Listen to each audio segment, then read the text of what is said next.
Ça, c'est une réponse directe de la Corée du Nord par rapport à ma critique faite au Japon, leur double jeu par rapport au G7, G8, qu'ils passent un contrat diplomatique militaire à moitié secret pour bien montrer aux States, bref, avec Poutine, et tout d'un coup, pendant la crise ukrainienne, ils baissent, ils font effondrer le rouble, plus que, ah, plus que Sydney. Sydney, c'est australien, on est bien d'accord. Donc, la Corée du Nord libère un missionnaire australien. Voilà, simple. Je vous parle pas de il y a 10 jours, je vous parle du 3 mars aujourd'hui, quoi.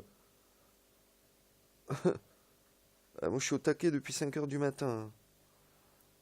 Alors, qu'est-ce qu'il a fait, le monsieur? Un missionnaire australien arrêté pour promotion de christianisme. John Short, 75 ans, récupéré à l'aéroport de Pékin par l'ambassade australienne. Il a reconnu avoir été en infraction avec les lois nord-coréennes et s'est excusé.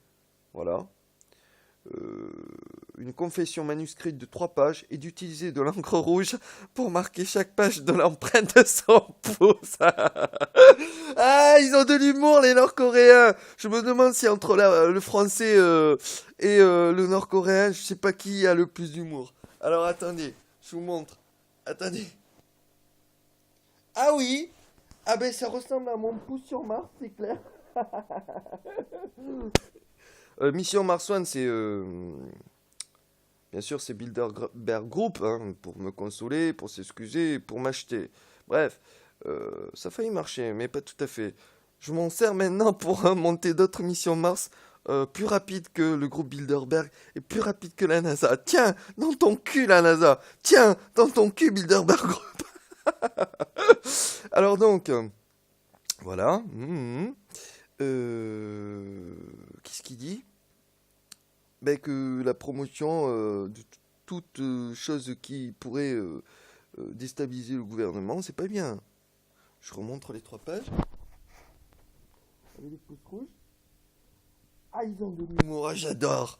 À moi, que je dis, quand il reste plus que la diplomatie, que c'est prêt à péter la guerre, euh, il faut faire de l'humour, hein, parce que sinon on s'en sort pas. Hein. Magnifique. Magnifique.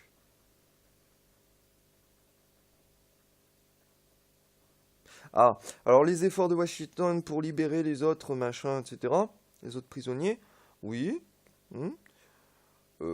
Si on négocie les déplacements militaires annuels à une fois tous les 2 ou 3 ans, hein, pourquoi pas hmm.